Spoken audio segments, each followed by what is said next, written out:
Hello everyone, welcome to encoders. সবাইকে merry Christmas. তো আগামীকাল 26শে ডিসেম্বর এবং বহু প্রত্যাশিত জেকার লং প্রসিডিওর শেষ হচ্ছে।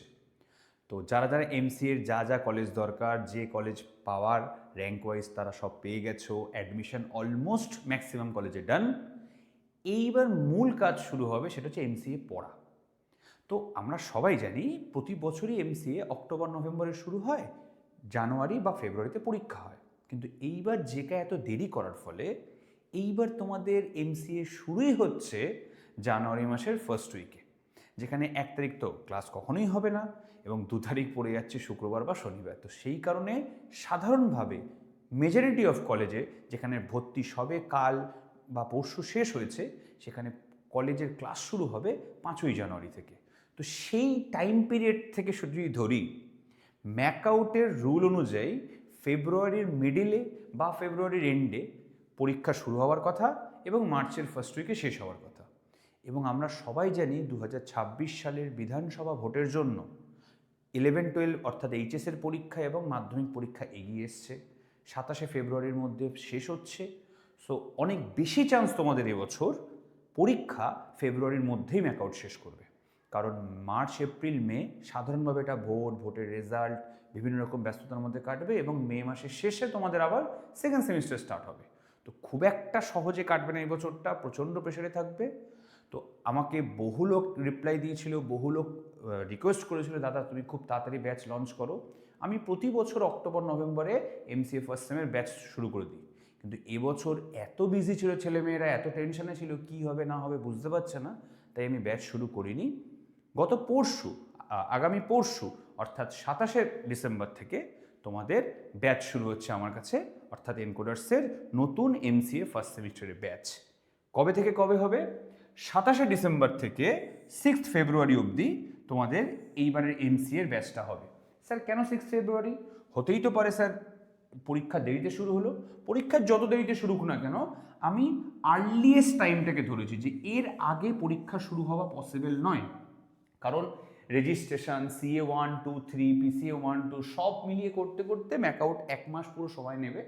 ফেব্রুয়ারির ফার্স্ট উইকে না হলেও সেকেন্ড বা থার্ড উইকে পরীক্ষা শুরু হবে, এটুকু শিওর। মানে এতদিন ধরে পড়াচ্ছি বা এত এক্সপিরিয়েন্সের রেসপেক্টে একটাই অপশন আছে, ফেব্রুয়ারিতে ম্যাকআউট পরীক্ষা না নিলে তাহলে পরবর্তী যে পরীক্ষাটা সেটা কি করে হবে, এবং জুন মাসের পরে জুলাই মাস থেকে অন ক্যাম্পাস, জুলাই আগস্ট থেকে অন ক্যাম্পাস প্লেসমেন্ট শুরু হবে। ফলে কোনোভাবেই দেরি করতে পারবে না ম্যাকআউট। অলরেডি অনেক কলেজের পরীক্ষা হয়ে গেছে, যে কারণে তারা জেকাতে পার্টিসিপেটও করেনি। সো 6 ফেব্রুয়ারি অবধি চলবে তোমাদের, 27শে ডিসেম্বর থেকে কোর্সটা। টোটাল 42 দিনের কোর্স লঞ্চ করছি আমি 6 সপ্তাহের জন্য, অর্থাৎ 1.5 মাসের মধ্যে আমাকে পুরো সেমিস্টার পড়াতে হবে। স্যার কী করে সম্ভব, কী বৃত্তান্ত কী? দেখো, পড়াশোনা তোমাদেরকে করতে হবে, না হলে তোমরা এমসিএ কেন পড়তে ঢুকলে? তোমরা পড়তে ঢুকেছো শুধুমাত্র পড়াশোনা করার জন্য এবং ভালো চাকরি পাওয়ার জন্য। তো সেই পড়াশোনাটা করার জন্যই আমি আজকে একটা শিডিউল শেয়ার করছি তোমাদের সাথে। অর্থাৎ আমার এই ব্যাচে টোটাল 4খানা সাবজেক্ট তোমাদেরকে পড়ানো হবে। 4খানা সাবজেক্ট কী কী থাকছে? পাইথন থাকছে, ডিবিএমএস থাকছে, কম্পিউটার আর্কিটেকচার থাকছে এবং ডিসক্রিট ম্যাথমেটিক্স থাকছে। এই 4খানা সাবজেক্ট হচ্ছে যারা যারা ম্যাকআউটের সিলেবাসে পড়ছো, অর্থাৎ ম্যাকআউট এবং ম্যাকআউটের সিলেবাসের যে কলেজগুলো আছে, ধরো টেকনোমেন সল্টলেক হয়ে গেল, বিপি পোদ্দার হয়ে গেল, নেতাজি সুভাষ ইঞ্জিনিয়ারিং কলেজ হয়ে গেল, বা কিছু অটোনমাস কলেজ আছে যেমন নারুলা, গুরু নানক, তারপর আরসিসিআইটি, এই কলেজগুলোরও কিন্তু অটোনমাস বডি হিসেবে এদের এই সিলেবাসটা ফলো করা হয়, এই 4টে সাবজেক্টই থাকে। এবার যদি কিছু চেঞ্জ করে সেটা নোটিশ তোমরা পাবে। ইন জেনারেল ম্যাকআউটের ওটাই সিলেবাস। তো এই 4খানা সাবজেক্টে পুরোটাই হচ্ছে ম্যাকআউটের সিলেবাস আমি পড়াবো। প্রতি সপ্তাহে 4খানা সাবজেক্ট মিলিয়ে কমপক্ষে 9 থেকে 10টা করে ক্লাস থাকবে এবং প্রতিটা সাবজেক্টের জন্য তোমরা অন্ততপক্ষে 2টো, মানে সেটা 3টেও হতে পারে, বাট মিনিমাম 2টো ক্লাস তোমরা পাবেই পাবে। এবার স্যার ক্লাসটা কি মোডে হবে? ক্লাসটা অনলাইনেও হবে, অফলাইনেও হবে। স্যার সব ক্লাস কি অফলাইনে হবে? না, সব ক্লাস অফলাইনে করা পসিবল না। আমার কোচিংয়ে আমি অন্যান্য বিসিএ 11-12কেও পড়াতে হয়, তাদের ক্লাস অলরেডি শিডিউল করা আছে। তো দ্যাটস ওয়াই অনলাইনে সমস্ত ক্লাসের অ্যাক্সেস তোমরা পাবে। আমাদের যে ডেডিকেটেড অ্যাপ আছে এনকোডার্সের, প্লে স্টোরে গেলে দেখতে পাবে, সেই অ্যাপের মধ্যে সমস্ত অনলাইন ক্লাসের অ্যাক্সেস পাবে। লাইভ ক্লাস করতে পারবে অনলাইনে, এবং কয়েকটা দিন আমি রেখে দেবো, সেটা শিডিউলটা আমি পাবলিশ করে দেবো যেদিন ক্লাস শুরু হবে সেদিনকে। কয়েকটা দিন রেখে দেবো 4 4টে বা 5টা মতো ক্লাস আমি অফলাইনে রেখে দেবো। অর্থাৎ অনেকে এরকম আছো যারা অনলাইনে বুঝতে অসুবিধে হয়, আমাকে অনেকে রিকোয়েস্ট করছে স্যার অবশ্যই অফলাইন ক্লাস রাখবেন। তাই আমি তাদের কথা ভেবে পুরোপুরি কোর্সটাকে অফলাইন না করে তারা দমদমে আমার কোচিংয়ের অ্যাড্রেস দেওয়া থাকবে, সেখানে এসে তারা অফলাইনে ক্লাস করতে পারে। সেম ক্লাসের টাইমে, যে টাইমে অফলাইনে পড়াবো সেটাই লাইভ অ্যাক্সেস পাবে অনলাইনে। তো গেল অনলাইন অফলাইন হাইব্রিড মোড সব কিছু। প্রত্যেকটা সাবজেক্টে যে কটা পড়ানো হবে প্রত্যেকটা সাবজেক্টের ক্লাস শেষ হওয়ার 24 ঘন্টার মধ্যে, উইদিন 24 আওয়ার্স তোমরা কিন্তু ভালো কোয়ালিটির একটা এইচডি রেকর্ডিং পাবে আমাদের অ্যাপের মধ্যে। সাবজেক্টের নোট তো থাকবেই, নোট ছাড়া তো এত কম সময় পড়াশোনা সম্ভব নয়। এবং পরীক্ষার জন্য কি কি কোশ্চেন ইম্পর্টেন্ট, আমি একটা কথা বলি, আমি কিন্তু সাজেশনে বিশ্বাসী নই। ইম্পর্টেন্ট কোশ্চেন মানে এটা নয় যে তুমি এই ইম্পর্টেন্ট কোশ্চেন পড়ে চলে যাবে পরীক্ষার সব কোশ্চেন অ্যান্সার করতে পারবে, একদম সম্পূর্ণ ভুল কথা। যারা সাজেশন ভিত্তিক পড়ে তাও আবার মাস্টার ডিগ্রিতে এসে, তাদের মাস্টার ডিগ্রি করাই উচিত না। তাদের পড়াশোনা একটা বেসিক লেভেল অবধি করে ছেড়ে দেওয়া উচিত। পড়াশোনা করা মানে পড়াশোনাটাকে ভালো করে পড়া, শেখা, শুধুমাত্র সেমিস্টারে ভালো নাম্বার না, প্লেসমেন্টের জন্য নলেজ তৈরি করা। বাবা তুমি সেমিস্টারে 10 পয়েন্ট পেলে, প্লেসমেন্টে আমি এরকম ছেলে মেয়েকে দেখেছি যারা 9-10 করে পেয়ে আসছে, তারা ম্যানেজ করছে কোনো না কোনোভাবে, পরীক্ষার আগে 1 মাস পড়ে 15 দিন পড়ে। প্লেসমেন্টে গিয়ে তাদের বেসিক নলেজটা নেই, ডিএসের মধ্যে link list, circular link list কী করে তৈরি করবে সেটাই জানে না, অথচ ওই কোশ্চেনটাই পরীক্ষা অ্যাটেন্ড করে এসছে পরীক্ষার 2 দিন আগে মুখস্থ করে গিয়ে। তো ওরকম পড়াশোনা করার থেকে না করা ভালো। আর আমি ওরকম ধরনের পড়াশোনা করাই না, ওর জন্য টাকা খরচা করতে হবে না। ইউটিউব ফেসবুকে 1000 একটা চ্যানেল আছে, দেখে নিতে পারো। আমি শেখানোর জন্য পড়াই। তো যদি শিখতে চাও, যদি পরীক্ষায় ভালো রেজাল্ট করতে চাও এবং জেনে করতে চাও নাকি সাজেশন পেয়ে, এবং সাথে প্লেসমেন্টের নলেজ নিতে চাও, তোমরা আমার কোর্স কিনতে পারো। এবার কোর্সের ফি স্ট্রাকচার প্রথমে বলি, যদি কোনো স্টুডেন্ট একটা মাত্র পেপার পড়তে চায়, বিভিন্ন জায়গায় একসাথে কোর্স বিক্রি করে, আমি ওসবে বিশ্বাসী নই। হতে পারে কারো শুধু পাইথন দরকার, কারো শুধু ডিসক্রিট ম্যাথ দরকার, কারো শুধু ধরো কম্পিউটার আর্কিটেকচার দরকার, যার যেটা দরকার একটা সাবজেক্ট শুধু পড়তে পারে। তার ফিজ হবে 1600 টাকা। কতগুলো ক্লাসেস পড়বে? 6 সপ্তাহের মধ্যে আমি তাকে মিনিমাম 14টা ক্লাসেস দেবো, ম্যাক্সিমাম যত ইচ্ছা দিতে পারি, কিন্তু মিনিমাম সে 14টা ক্লাস আমার কোচিং থেকে পাবেই পাবে। ওই 27 তারিখ থেকে 6 ফেব্রুয়ারির মধ্যে 14টা ক্লাসে তার একটা পেপার পুরো সিলেবাস শেষ করাবো। সিলেবাস কি শেষ হবে স্যার? সে দায়িত্ব আমার, সিলেবাস শেষ করার দায়িত্ব আমার। যদি 14টা ক্লাসে সিলেবাস শেষ নয়, তার জন্য যদি ক্লাস এক্সট্রা দরকার পড়ে, সেই এক্সট্রা ক্লাসও আমি নেব, কোনো প্রবলেম নেই। সিলেবাস শেষ করার দায়িত্ব আমার।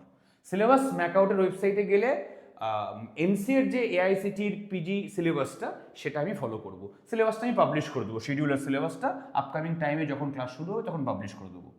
তো কেউ মনে করো যে স্যার আমার 2টো পেপার দরকার, স্যার আমার পাইথন দরকার, ডিবিএমএস দরকার, বা ডিবিএমএস দরকার, আর্কিটেকচার দরকার, যে কোনো 2টো পেপার সে যদি পড়ে, তাহলে তার হওয়ার কথা 16 দুগুণে 3200 টাকা।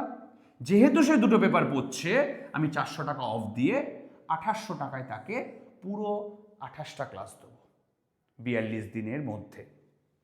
নেক্সট, কারোর যদি দরকার 3খানা পেপার, স্যার আমি ধরুন পাইথনটা খুব ভালো জানি, আমার পাইথন পড়তে হবে না, কিন্তু ডিবিএমএস, আর্কিটেকচার, ডিসক্রিট ম্যাথ আমি স্যার বুঝতে পারছি না কী করবো, ওয়েলকাম, কোনো সমস্যা নেই। 3টে পেপার মিলিয়ে হওয়ার কথা 4800 টাকা, সেখানে আমি 1200 টাকা অফ দিয়েছি, 1200 টাকা, অর্থাৎ 3600 টাকায় সে 3টে পেপার পড়তে পারবে। এই টাকাটা কিন্তু মাসে বা সপ্তাহে না, পুরো 42 দিনের মধ্যে সে 42টা ক্লাস পাবে 3600 টাকার বিনিময়ে। এবং সব থেকে বেস্ট যেটা, অর্থাৎ যদি সে সবকটা সাবজেক্ট পড়তে চায়, 4খানা সাবজেক্টই সে পড়তে চায়, তাহলে তার প্রাইস হওয়ার কথা ছিল 6400 টাকা। টোটাল সে 56খানা ক্লাস পাবে, 4টে সাবজেক্টে 56খানা ক্লাস পাবে, 42 দিনে সে 56টা ক্লাস পাবে। অর্থাৎ কোনো একজন স্টুডেন্ট যে 4টে সাবজেক্টই এনকোডার্সে এনরোল করেছে পড়ার জন্য এমসিএ ফার্স্ট সেমিস্টারে, সে 42 দিনে 6 সপ্তাহে টোটাল 56টা ক্লাস পাবে। অর্থাৎ প্রতিটা সপ্তাহে 9খানার করে বেশি ক্লাস পাবে সে মাত্র 4000 টাকায়।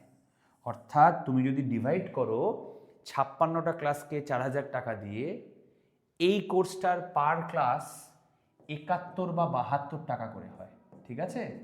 71 টাকা বা 72 টাকা করে হয়। তো আজকালকার দিনে একটা চিকেন বিরিয়ানি কিনতে গেলে কমপক্ষে 100 টাকা লাগে, তার থেকে কমে আমি একটা ক্লাস মাস্টার ডিগ্রি লেভেলে পড়িয়ে দিচ্ছি। এরপরেও যদি কারোর মনে হয় এডুকেশন সস্তা নয়, দেন আমার আর কিছু করার নেই। Don't take it otherwise. আমি জাস্ট এক্সাম্পল হিসেবে বললাম যে এর থেকে সস্তা কোর্স আমার পক্ষে করা সম্ভব নয়, কারণ তোমরা প্রত্যেকটা কোর্সের প্রত্যেকটা ক্লাসের রেকর্ডিং, নোটস, কোশ্চেন এবং যদি আমি টাইম বার করতে পারি তোমাদের এক্সামও নেবো। এক্সামের আমি কমিটমেন্ট দিইনি, কারণ ওইটুকু শর্ট টাইমের মধ্যে শিখতে শিখতেই সময় চলে যাবে, এক্সাম কী করে হবে। আর ডিসক্রিট ম্যাথের ক্লাসে শুধুমাত্র আমি পড়াবো না, আমার আরও দুজন টিচার পড়াবে। তো এই হচ্ছে পুরো স্ট্রাকচার। এবং কোথায় আসবে তোমরা? যদি তোমরা আমার কাছে আসো, এসে পড়ো, তাহলে দমদম জাংশন রেল স্টেশনের একদম পাশে আমার কোচিং, আমাকে ফোন করলেই হবে। এই নাম্বারে ফোন বা হোয়াটসঅ্যাপ করতে পারো।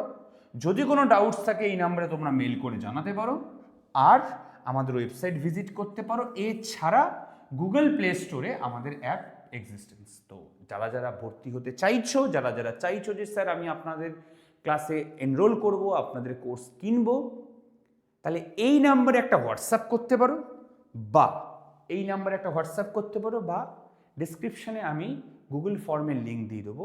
সেই গুগল ফর্মে গিয়ে কতগুলো পেপার পড়বে, নাম, email ID, phone number, basic details দিয়ে গুগল ফর্ম ফিল আপ করতে পারো।